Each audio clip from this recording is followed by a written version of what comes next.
Hello and welcome to That's Not Spit, It's Condensation.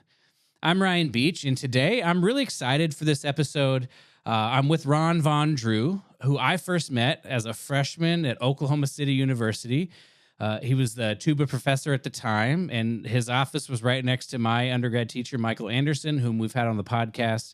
Ron is currently a freelance private lesson teacher in the DFW area. He's a tubist, is playing, but maybe not quite as much as he has in the past. And Ron has had, we were just talking before we started the episode, just a very eclectic career. And I really wanted to get this story to you, my audience, because I just think it's sort of this idea that, well, sometimes you think I gotta be an orchestral player, or I'm gonna go hardcore into the, teaching route or being a band director. But Ron's story is very much a story of I just took the opportunities that were in front of me, and he's been able to have a great life doing it. And I feel like that's an important story for musicians to hear, because there are many players who are going to be in the same position. So if there's any encouragement Ron can give, I'm excited to do this. And also, it's just cool for me as like someone who would never have thought to ask any of these questions when I was 18 years old, to finally have this time, literally like almost 20 years later, to have this time to kind of pick your brain about all of this stuff and actually get some of the wisdom and the knowledge that you have to offer. So I'm excited for this. Before we start, Ron, I just want to say thank you for giving me a little bit of your time so we could do this.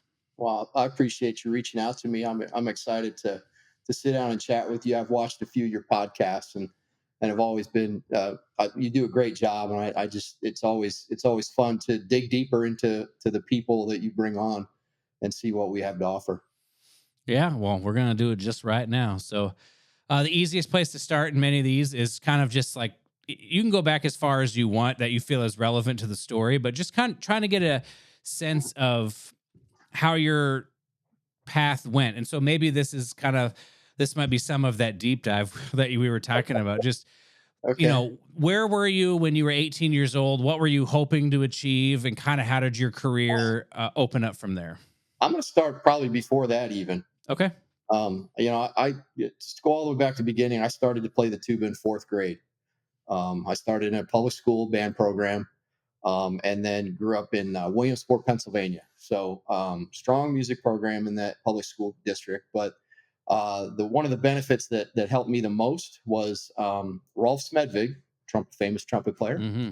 was the conductor of the Williamsport Symphony, which a lot of people don't know. I didn't know that either. Yeah. Yeah, so he was the conductor of the symphony in my hometown. Was a amateur orchestra, but guess what? Every Pops concert was Empire Empire Brass. Brass.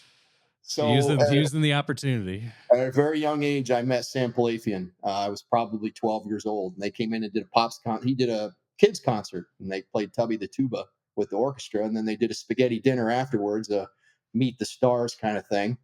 And I was well beyond the age group of who their target audience was, but my mom, kind of supported me a lot. Said we should go watch this guy because he's a famous tuba player. And I'd been playing tuba for a few years at that point. So we get to the spaghetti dinner, and Sam's making the rounds, meeting and greeting everybody, and he gets to my table and finds out I'm a tuba player, and says, "Hey, I got to meet some more people, but I'm going to come back and eat dinner with you because you're the only tuba player here."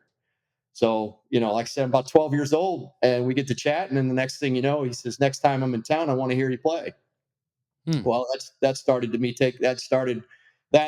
on the path of taking lessons with Sam Palafian in middle school and high school, which led to me going to Tanglewood for 3 summers in the Empire Brass Seminar, which that is what really probably lit the spark for me as a performer. I wanted to be a chamber musician.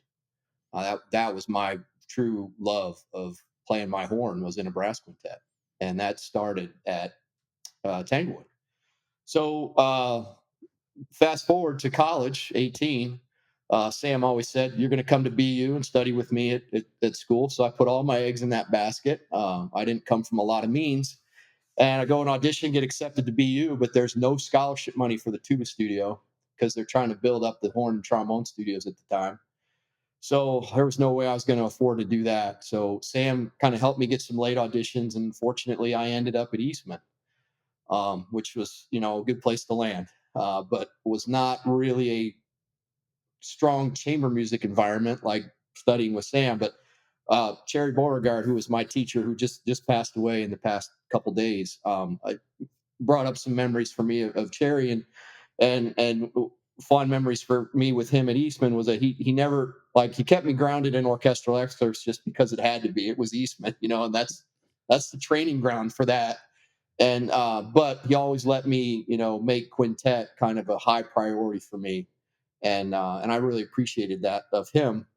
But about my sophomore year of college at Eastman, I was home on summer break, and I got a call from Art Hacker, who was a euphonium student in the studio, and he was teaching at a summer program in Central Pennsylvania, which I didn't live too far from. And he said, "Hey, we need a tuba counselor.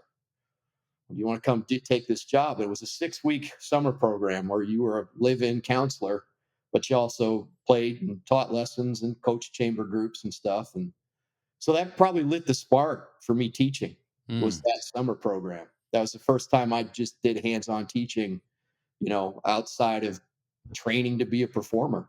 And that was And like sort of by chance, yeah? yeah, totally. Absolutely by chance. And I kind of fell in love with the troubleshooting, you know, digging in the weeds with a kid and helping them get better. And I think that was probably what, if you would have asked me when I was 18 if I ever wanted to be a teacher, I'd have said, that's crazy. No way. But getting into that, working, in what was at the time my specialty, young and dumb, but um, digging in and just helping a kid try to get better, kind of lit that. And so I reached out locally to try to get some private students going. At the time, was very unsuccessful. I maybe had 2 or 3 kids. Um, and so fast forward again, I went on to grad school at the University of Colorado, and I studied with Mike Allen there. And when I got to Colorado, Mike was in charge of the all-state stuff. Like, he basically organized the all-state auditions and had a database of all of the directors in the state of Colorado. So we dropped a pin on the map, and any school within a 50-mile radius of Boulder, I sent a letter to. Hey, I want to do some private lessons. I want to help you program out. Here's my resume.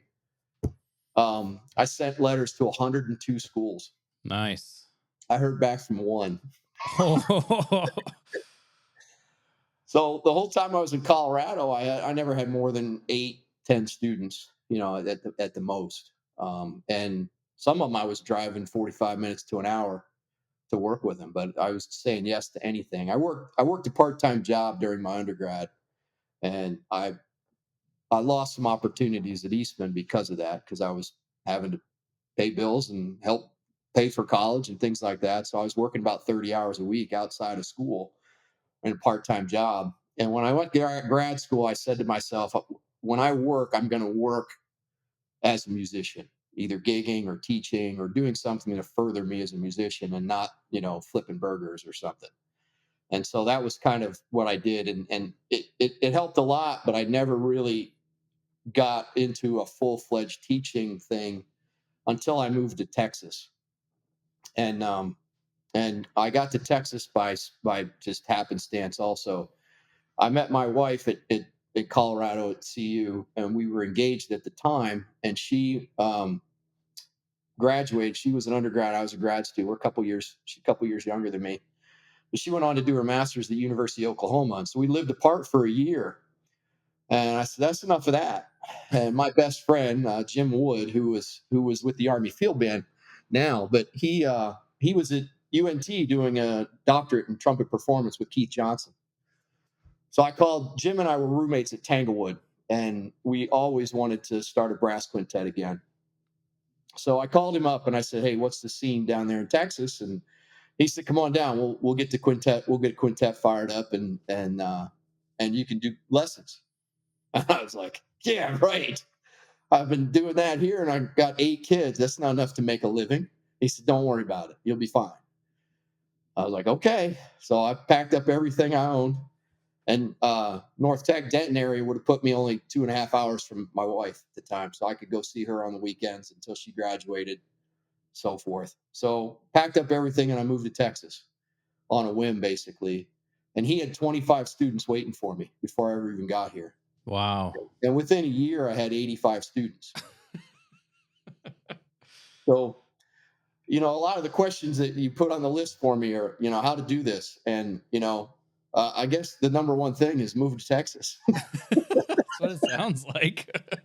Unfortunately, I think it's really, really challenging to make that big of a studio anywhere else in the country, especially for me as a tuba player. It's one thing to do that with saxophone or flute or clarinet or trumpet, but down here you can do that on oboe or bassoon or tuba or euphonium. I mean, it's crazy.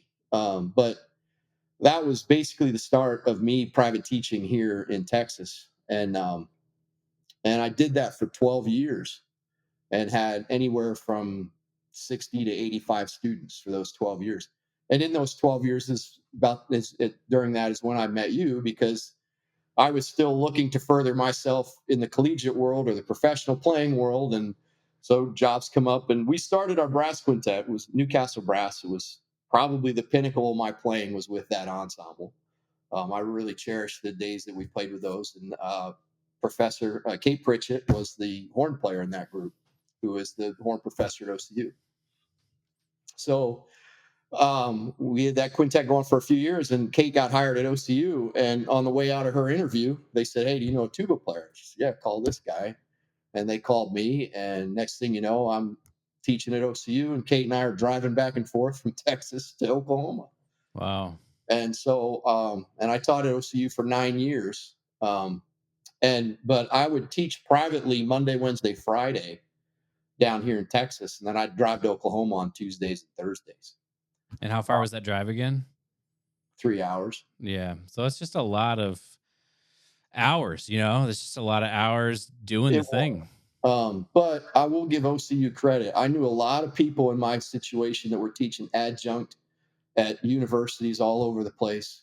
I had friends here in North Texas that were driving to Little Rock, driving to Oklahoma. But OCU paid my mileage. They gave me the government rate for mileage, which was unheard of with most of these smaller schools. And I made more money in the car than I made in the studio. Yeah, I can I imagine. mean, honestly, and that's what made that job worthwhile for as long as I did do it. I mean, when I resigned, they were like, "We can't believe you lasted as long as you did." I spent 9 years doing that. Yeah. At some point, I was missing my kids, because I'd put them to bed Monday night and I'd leave at 6 a.m. the next morning and get home at 10 o'clock at night. And I'd see them on Wednesday, and they were just they were getting to the point where I wanted to spend more time with them. And Sure. so I Makes needed to sense. be closer to home. And so at that point, I was one of the directors I was working with down here was getting ready to open a new high school. And he came to me and said, "Hey, I want you to come along," which is not uncommon for private lesson people like me. When band directors switch jobs, they try to take their staff with them, especially if they appreciate if it's a good person in that position, they take you with them. So basically, they asked me if I wanted to come be kind of the brass guy at this new high school. And I was like, "Yeah." I said, "But I pitched to them a chamber music program because that's always been my love. And I wanted to basically start a high school chamber music program and run it as an elective." And they were all on board, and it was great. And so I quit private teaching that year and was hired on as basically a consultant at a high school, and I would work with them in their cluster Monday, Wednesday, Friday, and then I'd still go to Oklahoma on Tuesdays and Thursdays, waiting for all that to flesh out. Because when a new school opens, sometimes it only opens with 2 grades. It'll open with freshmen and sophomores, and then as they get more populated, they'll add the junior year and then the senior year, and then they'll finally be a 4-year school. Well, most of these programs run on numbers, and so as they get to a certain threshold, they'll add another staff member. So in the district I was working with, for every 100 kids, you had another staff member. So the Okay. idea was that when they were ready to add that third person, it was going to be me. So the head director was a woodwind guy, the assistant was a percussion guy, and me, when they were ready for the third director, was going to be me as the brass specialist. But unfortunately, that guy left after the first year, which kind of blew the whole thing up because the guy they hired to replace him was a trombone player. Mm. So I was in this situation where I had resigned from private, I let go of my private studio completely. I was still working in Oklahoma, but was wanting to get out of that drive and was hoping this was going to lead to a full time job as the band director. and it all kind of fell apart. Well, right after that, a middle school job opened up. And since I was working on my alternative certification, I was qualified.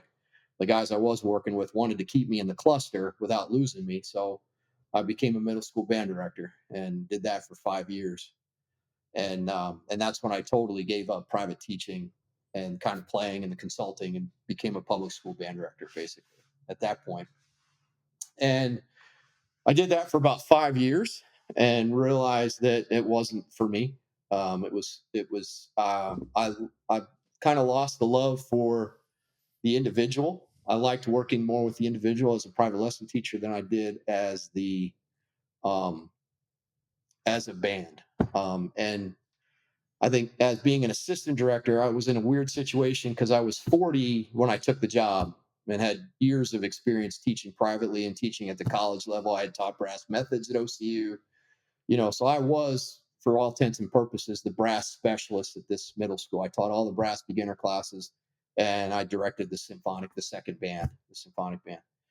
But with the way these programs are structured, you basically have to fall in line and do what's coming down from the top. And if you're not all on the same page, it can be a very difficult situation. Right. Yeah. Yeah. So it started out great. First few years were great. And then I just felt like we weren't on the same page anymore. And I just felt like we were jumping through hoops and not teaching kids to be musicians, not instilling a love of what we do in kids. And that really bothered me. And so at the time I was worried I needed to get out of this and I didn't know what to do. And I didn't want to go. I was scared to go back to private teaching because I knew what it takes to build up that studio. It was going to take me at least a year to start from scratch to build back up. And I had 2 kids and a wife and a house, and I just couldn't afford to probably take that big a step back. And at the time, the local music store that was calling on me as a band director needed some extra help. So I went down that path and became an educational rep for local school districts, so local band programs, and did that for 6.5 years, but realized I wasn't cut out for retail.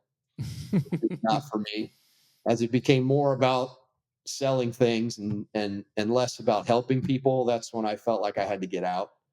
And so at that point, I actually got a gig in December of that year that I hadn't played in a long, long time, and I played for a guy named Dave Pierce who does some really, really great arranging in this area. Very, very well known jazz trombone guy and arranger and conductor. And so he called me at the last minute. They were doing a tree lighting ceremony for Christmas time up on the square in Denton, and he'd written a tuba feature for a guy on one of these jazz charts. And the guy had to bail on him at the last minute, like 3 days before the gig. So Dave called me up and said, "Hey man, can you step in here for me?" I'm like, "Man, I haven't played in years. Like, I don't know."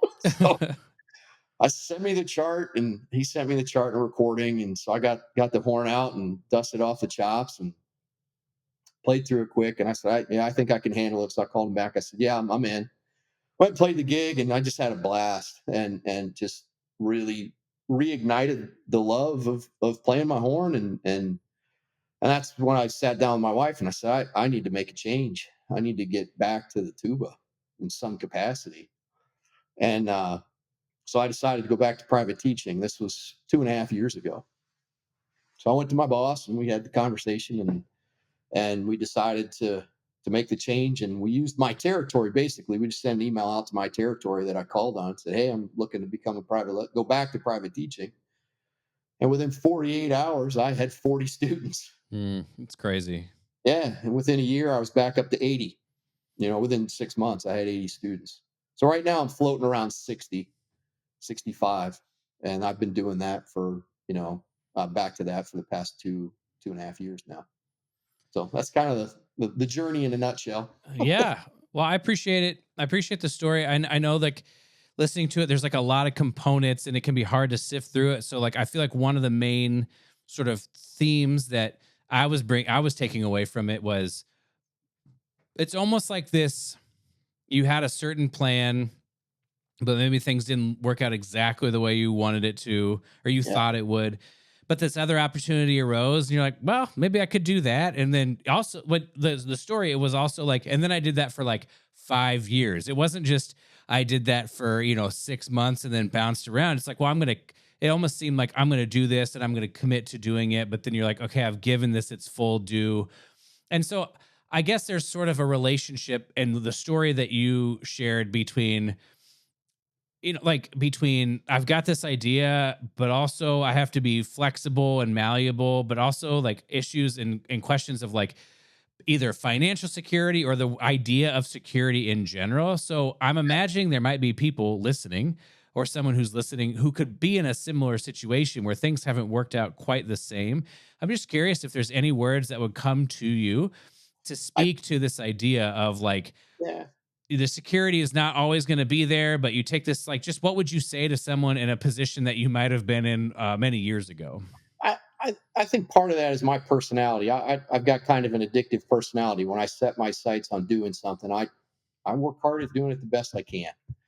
And sometimes, in some cases that was detrimental, because I felt like I was giving it my all and not always feeling the reward from it, whether it was coming from the people that I worked with or from myself. That it wasn't giving back to me the way that I expected it to, especially when you consider the amount of effort going into it.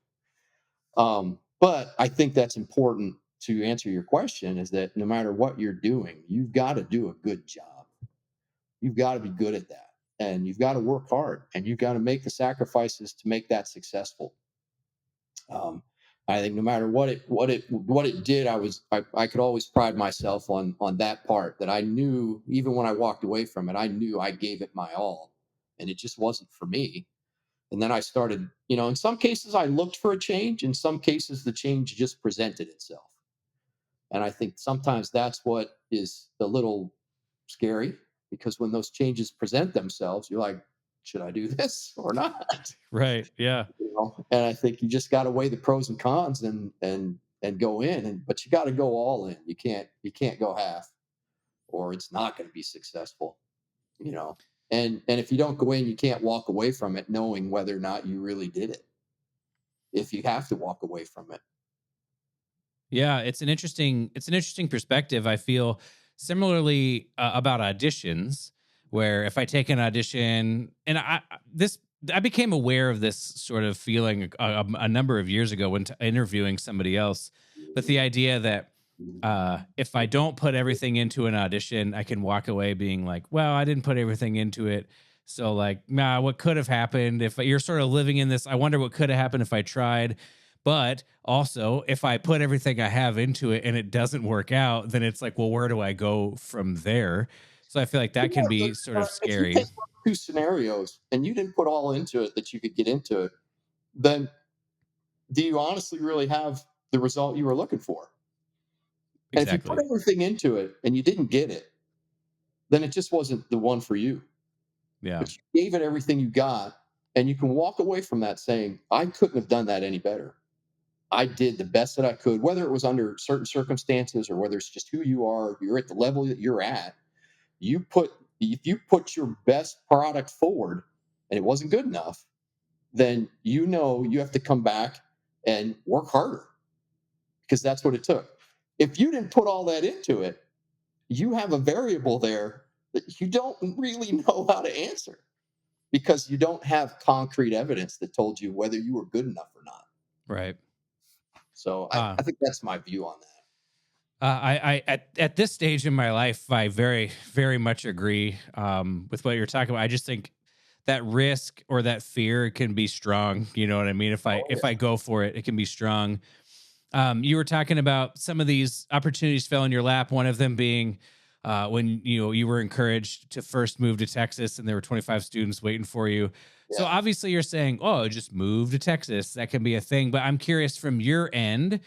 Uh, Ideally, I'm sure if you did not do a good job, then you maybe wouldn't have kept those students, or maybe they would have looked for somebody else. I'm not sure exactly how that works, but I'm curious from your perspective, what does it mean, in at least in the context of building and maintaining a studio, what does doing a good job or working hard mean to you? That means everything.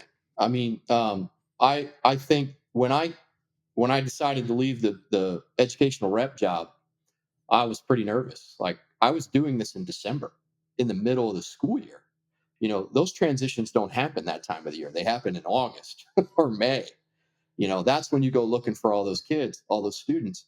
And here I am trying to pull this off in December, January. I think the fact that I did such a good job 10, 11 years ago, or, but prior to that, that my reputation was known as a private lesson teacher in some of the strongest band programs in Texas. That when I came back to it, I think that reputation came back for me.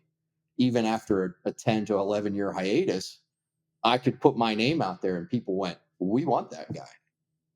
And that's only because, you work hard, you build that reputation, you do a good job. Even when you walk away from it, people remember that. And that stays. That has staying power. And if you don't, then there's a lot of things that don't come out of it if you don't do it. You don't get the rewards out of it. Your kids don't get better. The directors aren't happy with you. The parents aren't happy with you.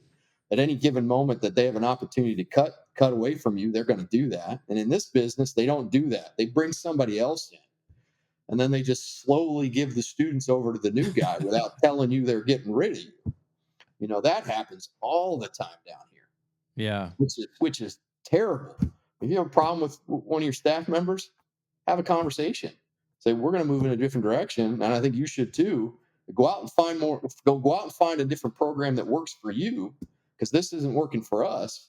But instead, they're going to slowly dwindle this person's, studio away, and they're like, "What's going on?" And now you've got nothing, and you're hung out to dry. So yeah, it's tricky how all that kind of comes together, because we're really in a position where we have no security. That could happen at any given moment, and you see what turnover is like in public education right now. Anytime a new band director comes in, you got to hope they're going to keep you and not bring the guy they were working with at the last school. Sure. So that even more gives to that power of you doing a good job, because if you've established yourself in that, the parents are going to come battle for you. Hey, why'd you get rid of him? He's been doing a great job. We don't care about your new guy. We want the old guy because he proved himself. But if you're not proving yourself because you're not doing a good enough job, then all those benefits don't follow you.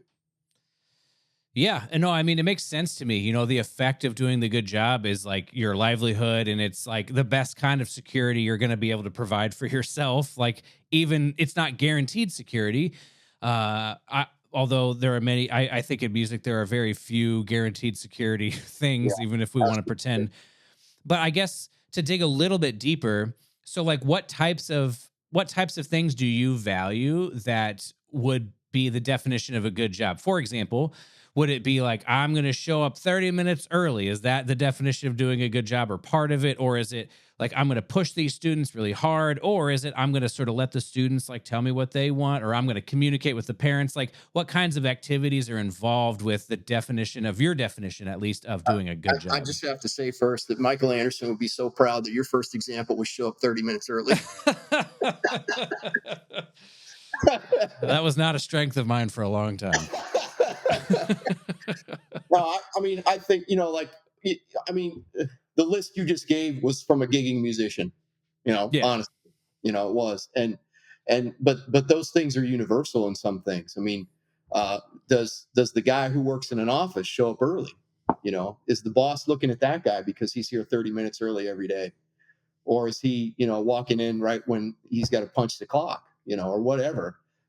Yeah. Do I show up 10 minutes, 30 minutes early to every lesson? No, it's not feasible, because I'm on 9 different campuses. So I'm running around all day long, but I've worked out that schedule to make sure that I've got enough drive time that I'm there 5 or 10 minutes before that lesson starts, so that I'm set up and ready to go when that bell rings and that kid walks in that band hall. So yeah, being prompt, being on time, that's important. Um, I think, when we get into the pedagogy side of things, you got to have a plan. You got to know what you're doing. You can't just be winging it. Yeah, there's a certain amount of that in teaching, because we are waiting for what the student brings us. And once we have a product from them, then we can kind of figure out where we're going. It takes years of experience to know how to troubleshoot that and know where to take that student when they finally present the issue that you need to repair. I think some teachers will come in with an agenda. Not every kid fits that agenda. So the agenda has to be very flexible. It's one thing to have a framework that you're teaching within. It's another to have a framework that fits each individual student. And I think when you research the great, pedagogues of our brass playing careers, the names like Jacobs and Chickowitz and Clark and those guys all come up. But like Jacobs is a huge part of me as a tuba player. There's very, very little written down of his teachings. It's all word of mouth. It's all everything that most of what we know is from somebody who studied from him. Right. And every one of those people you talk to, they may talk about the exact same kind of pedagogy, but it was applied in such a different way because it was applied to that particular individual. And so everything was probably always morphin'. I think that's part of the reason he didn't write a lot of things down, because how do you put that on paper? I mean, I've struggled myself with over years of writing a beginner method book. It's like, how do you put those things on paper that have to be so flexible? It depends on who's in the chair as to what you do with it, Yeah. you know? And so, I think that's really important. I think you have to be organized, the business side of it. When I first got into it, I think a lot of parents of the students you're teaching look at college students or young students teaching private lessons and they think it's just extra money. It's not what they're living off of. And if you don't take your business seriously, your parents aren't going to take you seriously. So you have to look professional. Your invoice has to look professional. The way you communicate has to be professional. If you want to be taken seriously, those things have to be part of who you are and how you conduct yourself. And then lastly, you have to have a good relationship with the directors you're working with, the programs you're in. Are you on the same page pedagogically with those people? I've taught at a lot of schools where I wasn't on the same page, and they're the first places I will leave because I'm not going to fight that battle.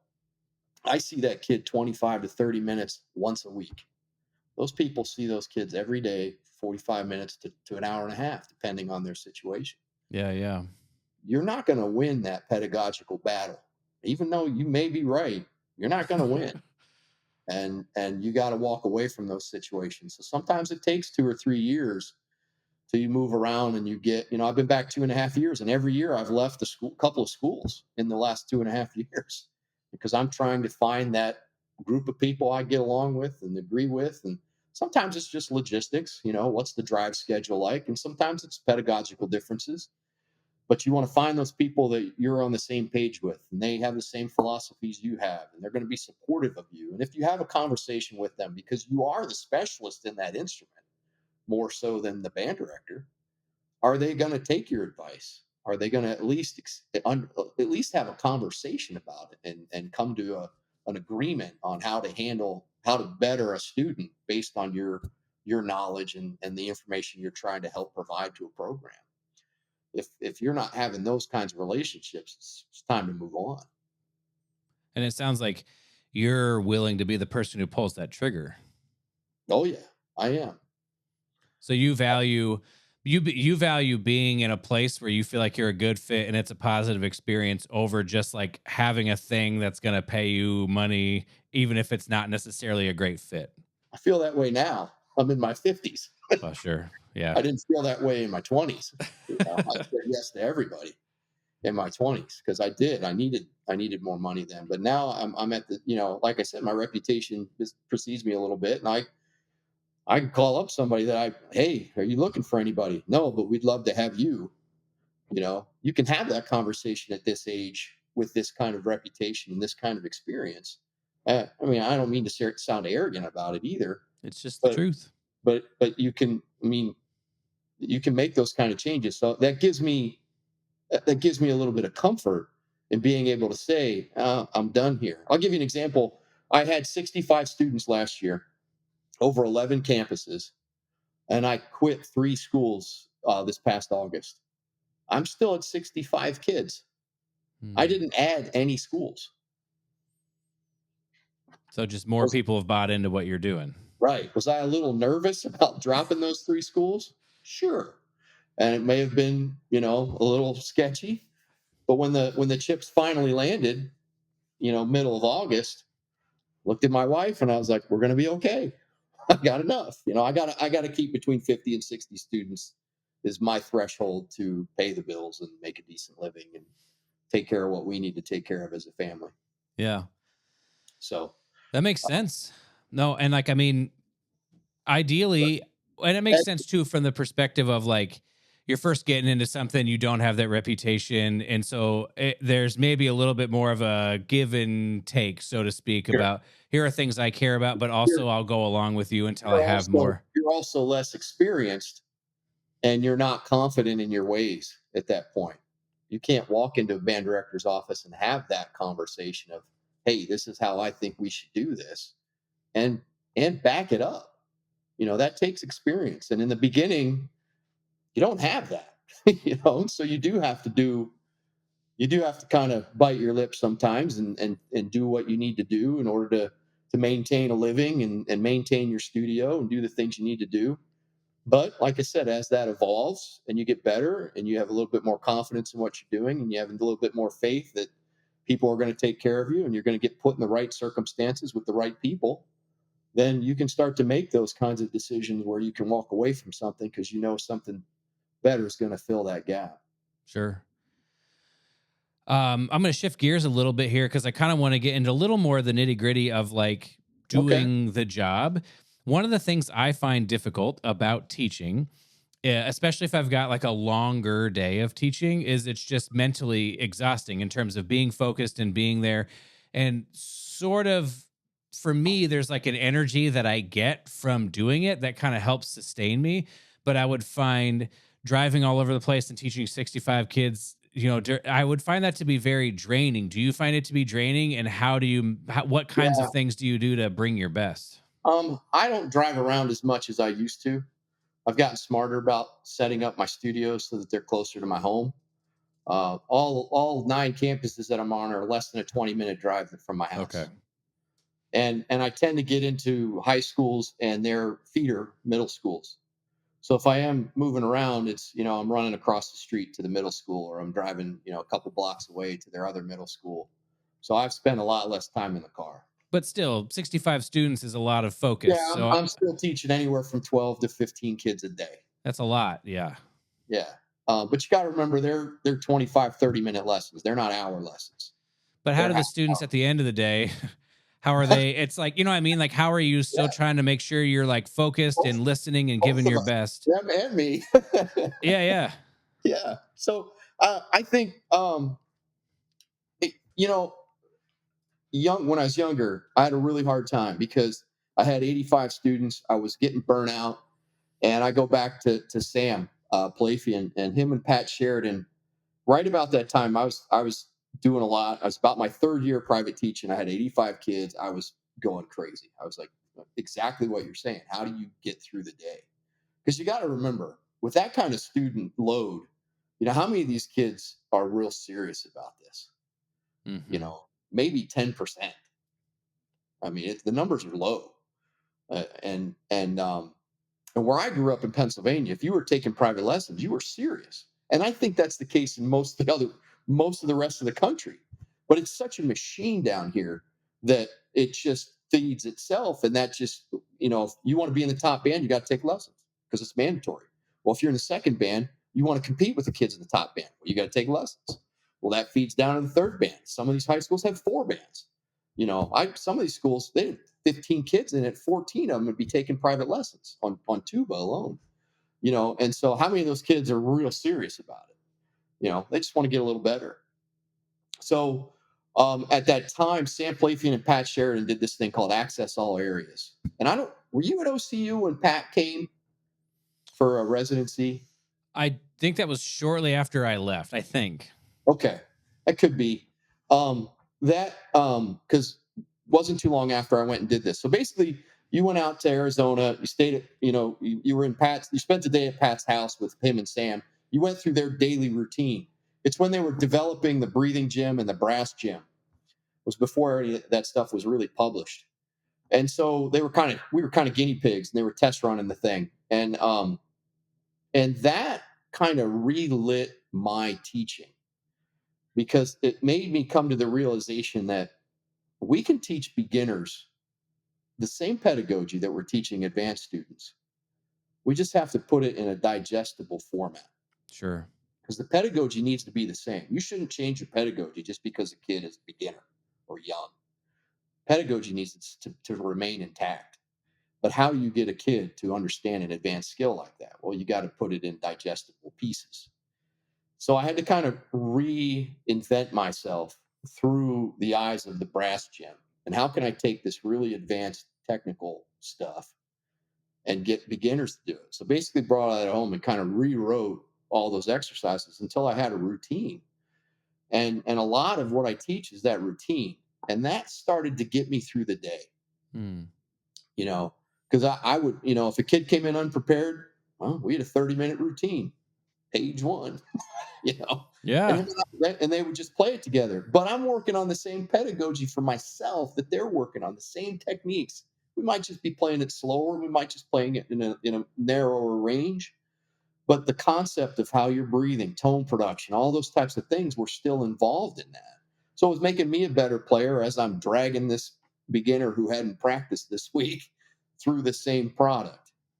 And by the end of it, they got better. Yeah. And see you next week. And so I think that helped me remove the beat down that a day could be. And it would be no different than me sitting in a practice room on my own playing for a few hours, in those situations. And yeah, when you get to the end of the day, it's tough to be mentally there and stay at a top notch level. But you dig deep, you find a way. When I came back to the job 2.5 years ago, I was working 60 hours a week as an ed rep, teaching 50 kids in a 40-hour work week. I was like, well, this is easy. Yeah. So it's Yeah. your perspective. Are you grinding out a 60-hour job? You know, those guys work hard. How do you come back to this and do the same thing? And I think, it really is a lot of what is your perspective of that? Are you beating yourself down at the end of the day, or are you trying to find a positive? Even at the 14th lesson of the day, there's still something you can find in that student that's positive that you got to fix and dig deep. And some lessons become more of a conversation than playing, Hmm. but it's still productive. You still get something done. Are there any other challenges that somebody who has never taught that many students in the environment that you are that we wouldn't, like someone like me, wouldn't necessarily know about?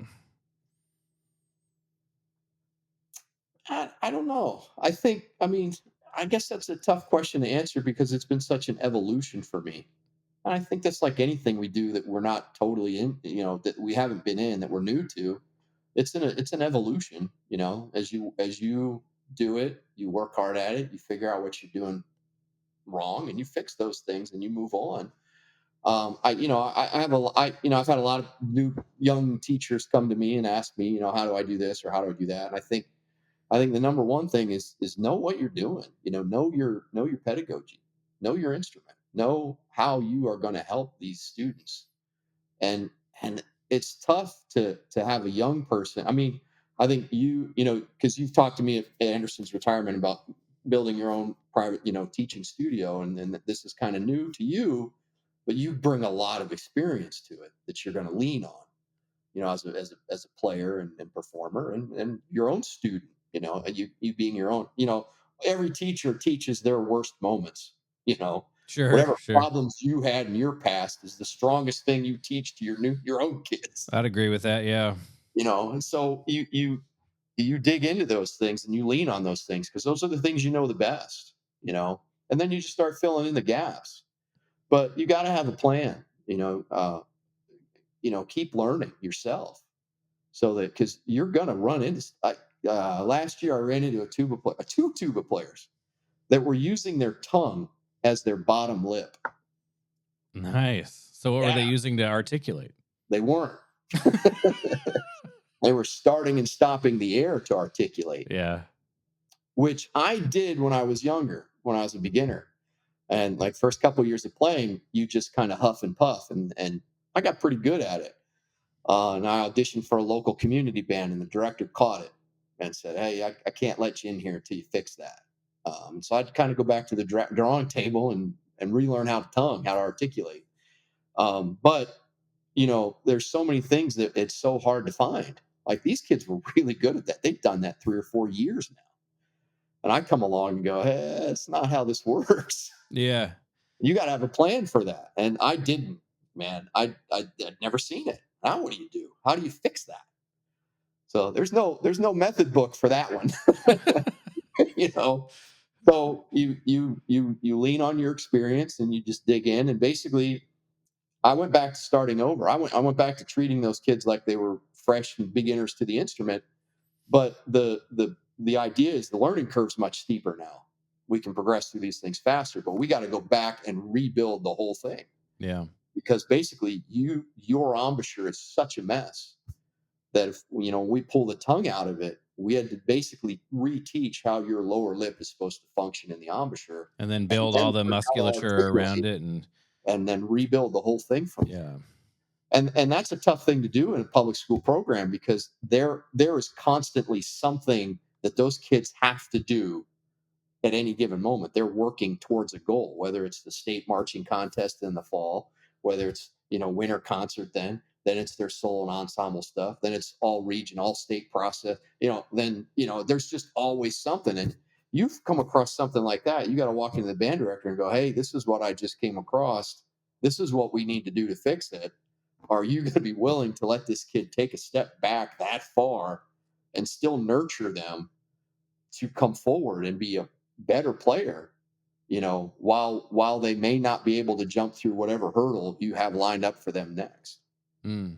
And that's a tough conversation. And that what brings me back to, I want to work for people that I can confidently go in and have that conversation and they'll go, yeah, let's fix it. Yeah. Let's do what they need to have done. Well, and you're clearly advocating for the long-term progression of the student and not just like whatever and I feel like I teach at a university, and there's a lot of things pulling these students in different directions. And I feel like I'm standing there being like, I care about who you're going to be in 5 years from now. And like, what do you need to be able to do that? And it just feels like all of the things they're digesting, I believe, will be valuable for them. But sometimes what the best thing for them right in this moment can get choked out. Yeah, I agree with that 100%. Um, you were talking about pedagogy. I'm kind of curious if we dove in slightly just to like, we don't have to get super deep, because I actually feel like what an interesting sort of angle to take would be, you got 25 to 30 minutes with these students. And like you said, they have a whole lot of different things coming at them. So are there any sort of, you could call them non-negotiables, that's like, we got to get this step done first before we can talk about anything else? Do you have anything like that? Um, no, I don't. I mean, one of the non-negotiables I have now is scales, like memorize scales. That's a big one for me. But I've kind of developed a way of looking at those, that I teach them from memory and off the circle of fifths, and that way you're memorizing them as you're learning the components of what makes a scale, and then it's just reapplying that component to a new key signature. Mm-hmm. You're doing it in fourths or fifths. I don't care which way you go around the circle, but um, and to younger players, I'll take it and we'll say just the letter names in order, no key signature.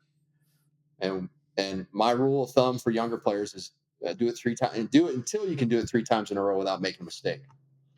So then we'll add the key signature to that. We'll go back, we'll say the letter names and put the sharps and flats where they belong. Do that until you can do it 3 times without making a mistake. Then add the fingerings to that process.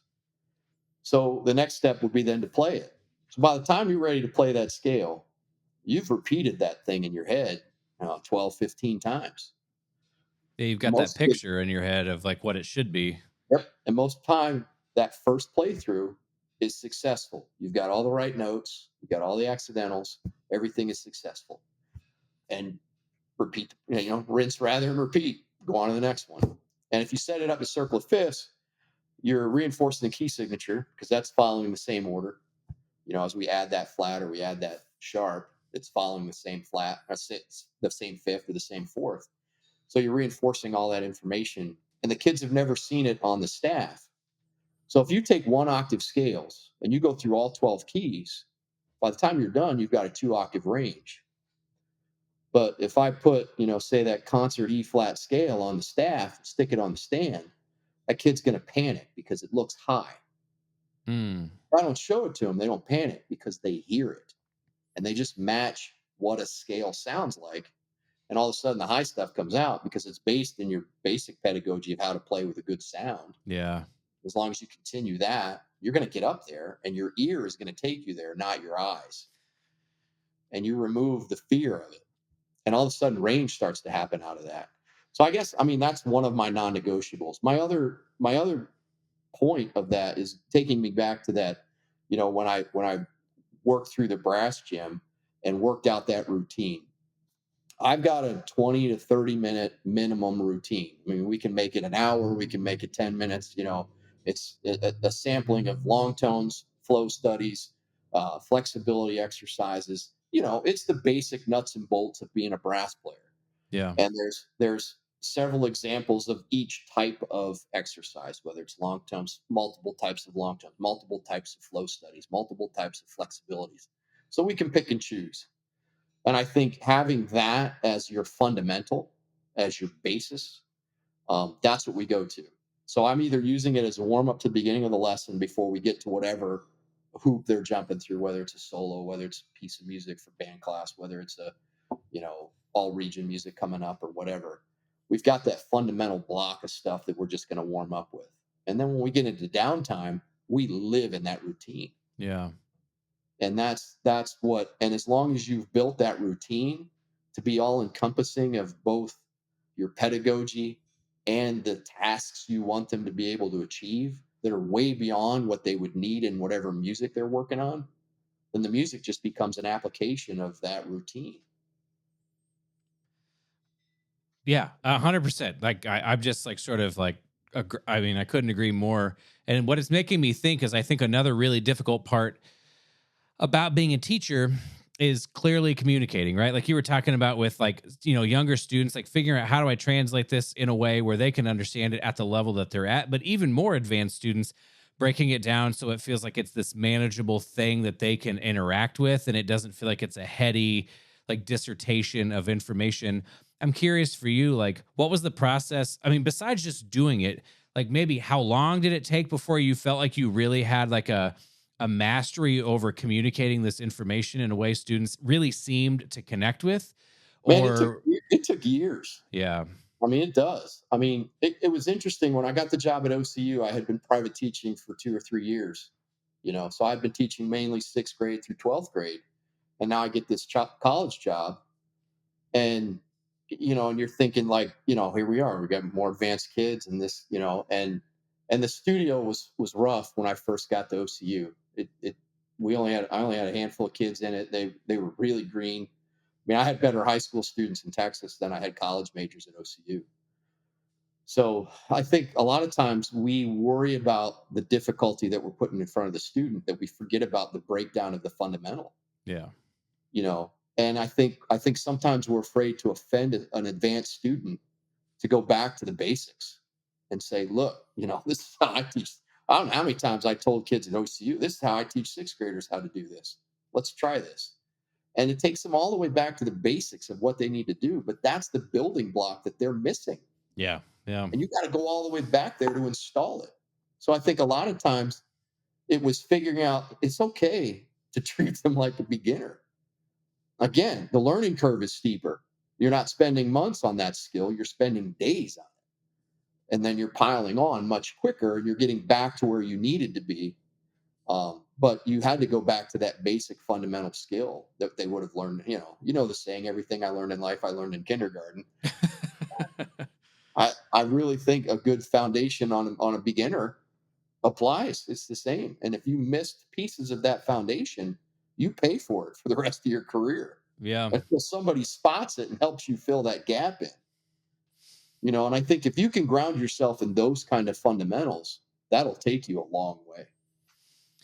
I couldn't agree more. I mean, not to derail us too much with my own experience, but when I take on new clients, I've got some basic fundamentals that these are like my non-negotiables, and it's like we are gonna just make sure either you are doing this, or like I'm gonna explain it to you, and either you're doing it and we don't have to worry about it. Like congratulations, you've got good fundamentals, or we're gonna find out that the way I describe it to you might yield a better result, and then I'm gonna give you this kind of stupid basic routine where the point of it is to get better at this thing in a way where you can actually get better at it, as opposed to like I'm trying to figure out the notes and the rhythms and all this hard stuff while somehow managing the fundamental. It's just it actually it does like in the gym. This is where I first got this in the gym. If you're squatting and your squat's all messed up, nobody just goes, well, let me just keep lifting heavy weight and maybe someday it'll be better. You like go back to lighter weights, you figure out the form, you build up a new, better, more reliable form.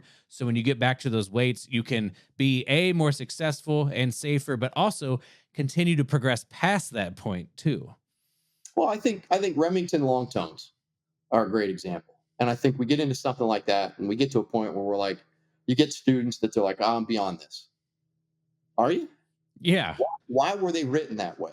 Why are long tones easy mentally? Because our brain only thinks about one thing at a time. Right. And you have to be able to put things on autopilot in order to think about something else. So are you really thinking about your tone quality while you play that long tone? Or are you on autopilot the whole time, just going through the motions? Right. And I think we've got to get into that. That's when we're teaching people how to practice Absolutely. and what to think about while you're doing this particular skill. And whether it's advanced or whether it's not, there is, you can take the most basic, easy, fundamental skill and it becomes advanced when you think about what does the beginning of that note sound like? What was the duration of that note sound like? What was the release of that note? That's a lot to think about and perfect, Yeah. while you play a whole note. Yeah. Oh, I'm so resonating with what you're saying. And it's great that these younger students have someone like you to be able, to do your best to explain it, however much they're engaged in what you're trying to tell them. But, I so resonate with what you're saying that I remember thinking like, I remember during the pandemic, I was listening to Håkan Hardenberger play these Charlier etudes. This was a very popular thing for trumpet players to listen to. And I remember thinking to myself, well, maybe I can't play that Charlier like Håkan, but is there something that I might be able to encroach upon the level that he's playing at, even if it's long tones or like really slow scales? And Yeah. that began like a shift in the way I think about playing the trumpet, which is like, well, what if I could figure out how to play something really basic like that? And then I just kept getting better from that place. That That means right, eventually, that's exactly in the same line of what I just said a little while ago about yeah, taking yeah, taking the brass gem and watering it down into a digestible bite that a beginner can understand. yeah, It's the same pedagogy at the other end. And you're applying the same process, but you're putting it in something you can handle. yeah, Right. And then the next thing you do is you increase the challenge. Okay, can we do this same thing in this little bit harder piece of lit or whatever it may be? But you're right. It's exactly the same thing. yeah. I'm hoping people are like picking up on what we're saying because I feel like a lot of people make it more complicated than it needs to be, I think. I would agree. Yeah. I've got two more questions and Okay. then I've got a lightning round. All right. So the first question is, it's one of the ones I sent you. Is what is one thing you knew, or like one thing that you wish you would have figured out earlier in your career? Like you figured it out, and you're like, things would have been so much better if I would have figured this one thing out. I think that the light bulb moment for me on that one was not being afraid to challenge a beginner, a younger student. Mm, Okay. And taking that more advanced pedagogy and applying it to them. I think so many people look at these beginner method books and they get in there and they cut so many corners in those books because they're written from such a generic point of view because they all have to be used in a classroom setting. And so it's so basic that they think that's what we teach beginners. But kids are resourceful, man. You tell them to go home and do something, they're going to go figure out a way to do it. What you got to be careful of is that they figure out the right way of doing it. yeah, yeah, And so, but don't be afraid to feed them that high level information. Just put it in a way that they can handle it. yeah. I think that's great advice. The only other thing I was going to ask you is there anything that you wanted to say that maybe we didn't cover in these questions that we talked about in this conversation? I think one of the things that kind of has been on my mind as I was looking through your questions today, and there wasn't really question that kind of it's centered on that. But I think, and you're talking, about how as a teacher do you figure this thing out? How do you know? How do you get the experience? How do you troubleshoot? How do you do those types of things? And I think people that, especially college students that have been, with great professors and great teachers, and we all know, the great names of pedagogy, Clark, Chikowitz, Jacobs, you can list them all. But I've always found, one of the things, and Chikowitz comes to mind for me a lot because every public school band hall I work in is playing the flow studies, Mm. but they don't do it right. They don't do it the way Chikowitz intended. But how was it intended? And I think it's the same conversation I had with Jacobs or about Jacobs, Arnold Jacobs teaching to the student. And so when I first started teaching in Texas, I kept seeing this. I wasn't that familiar with Chikowitz at the time, and I kept seeing this flow study, kids playing it in class, and they use it as a warm up in band. And I'm like, and my buddy Jim Wood, who studied with Chikowitz at Northwestern, so I called him up and I said, hey, give me a little lesson on this flow study. Teach me how to do that. So I had a lesson with him, who was a disciple of him, so to speak. Yeah. I bumped into another band director who did a master's at Northwestern, studied with Chikowitz too. Say, hey, can you give me a lesson on flow studies? Two completely different lessons, Yeah. And so I think if you're going to use somebody's pedagogy, I think somebody new coming into this position is going to go out there and say, like let's say, like they like the stamp method. Well, did you study with stamp to get that method? Do you have that knowledge? Do you have the knowledge that you need to accurately teach that kind of pedagogy?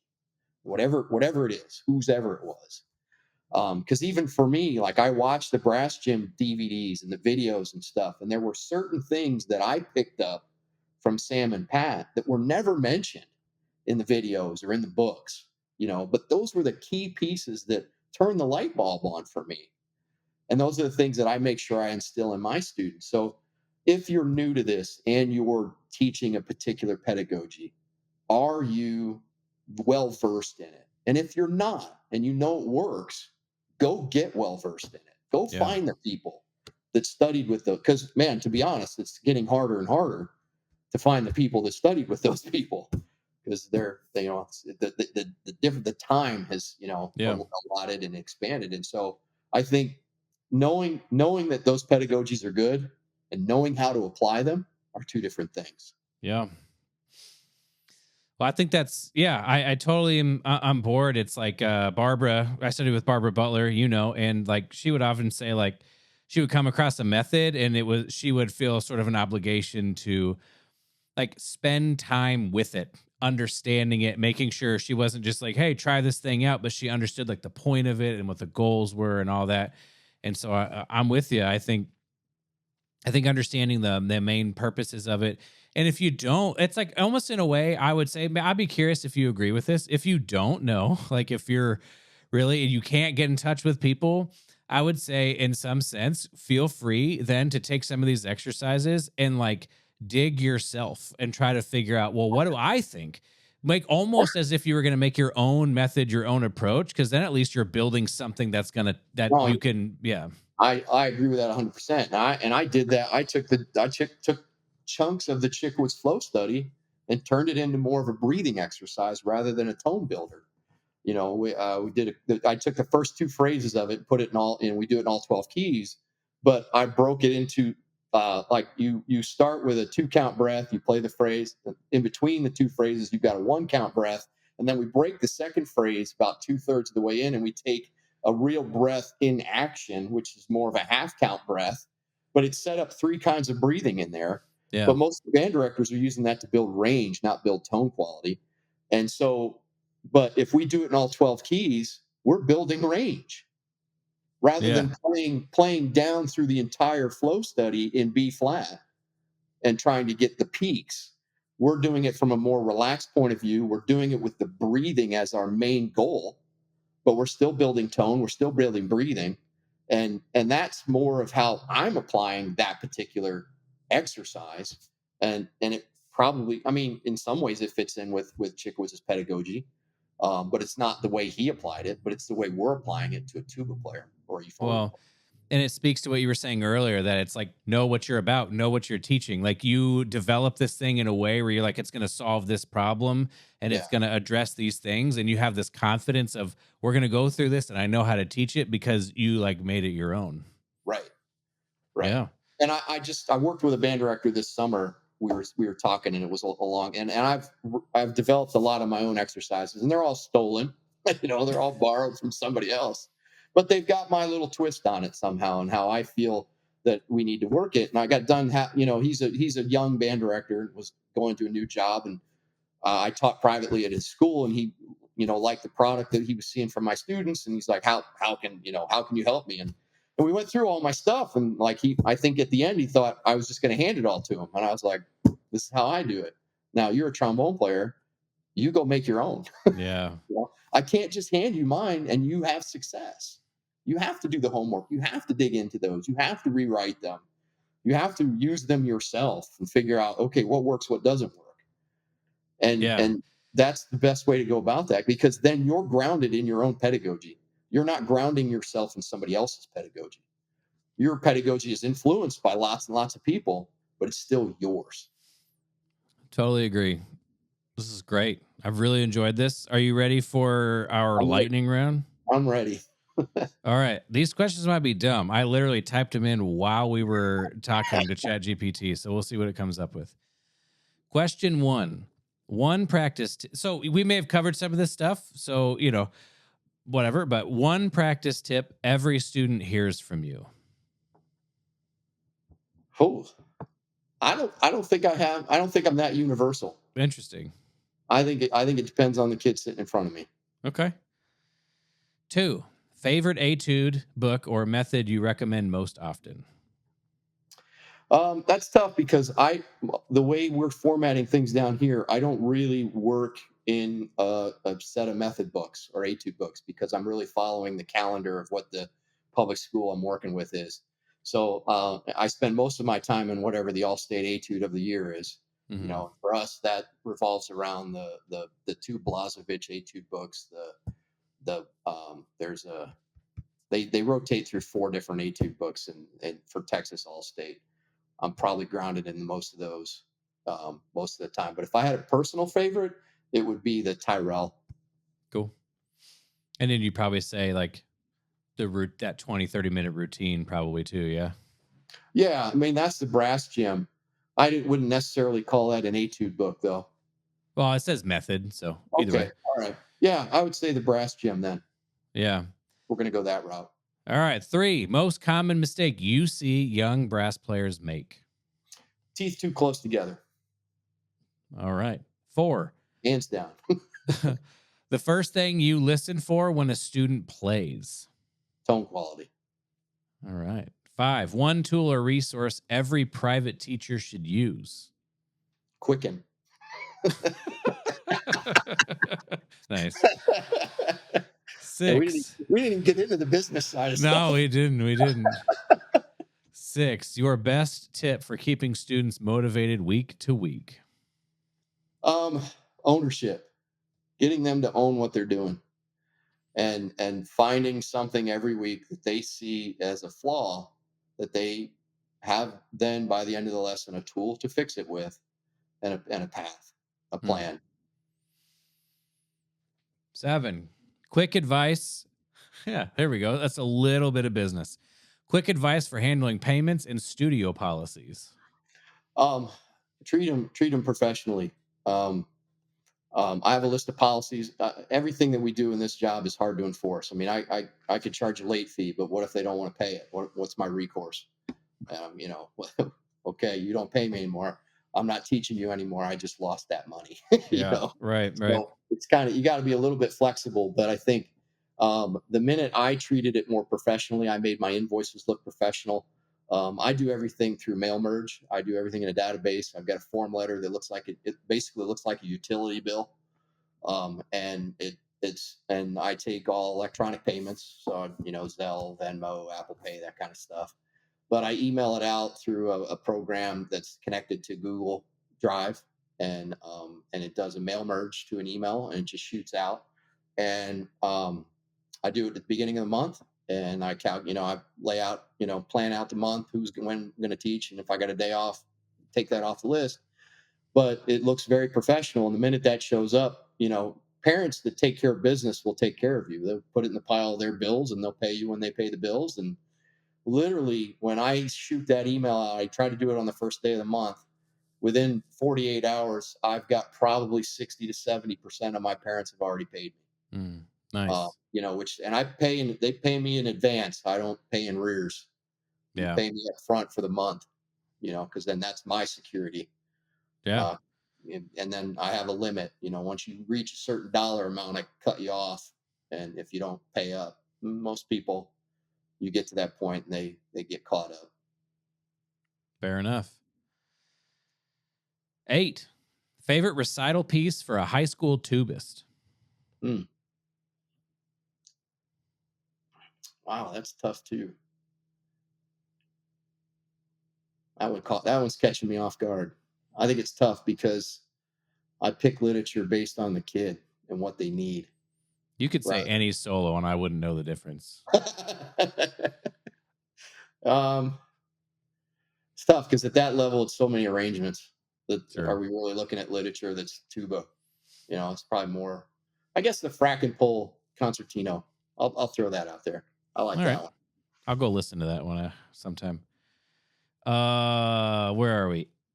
9, a teaching habit you're glad you developed early. Mm. I think grounding them in breathing exercises. Starting with kids, like earliest lessons for me are going to be working on breathing and posture. Nice. 10, you can answer this however you want. One thing you wish you could tell every band director. Oh, I guess. That's what I mean. Depends on how this is going to get viewed. That's what I mean. I don't know. I might pass on that one. That's fair. All right. We got 5 more. 11, best way to build trust with parents. Be consistent. Communicate. All right. 12, a quick fix you often give students that makes an immediate difference. Quick fix. Teaching part of the breathing thing. I don't know if you guys they do the hand in front of the mouth where we try to train the shape inside your mouth, getting that sound.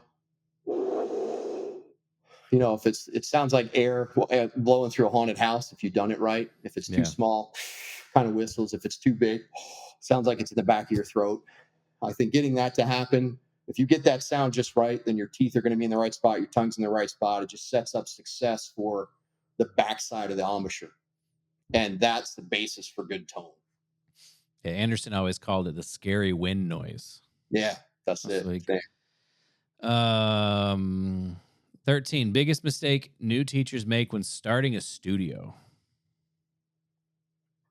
Not being organized. Yeah. Not understanding the business side of it. They just think, I'm a musician. I'm just going to go out and help people be better at what we're doing. If they're not organized, I just talked to a guy that just started private teaching this year. And one of the things I mentioned, I asked him if he was doing his quarterly taxes. He had no idea what I was talking about. And I said, I did the same thing my first year and I owed $15,000 when my taxes came around, and I was screwed because I hadn't prepared for it. Yeah. So I think talk to experienced private lesson teachers out there. Yeah. Just have the conversations. I think it's like anything. We go to a convention, you learn more hanging out at dinner, with somebody than you do in the clinic they just gave. Go take one of these guys out for lunch and drill them. Ask them questions. Hey, how do you do that? Just like you and I are doing right now. Yeah. If you're new at this, go find somebody that's been doing it for a while. Sit down, buy them lunch, and pick their brain.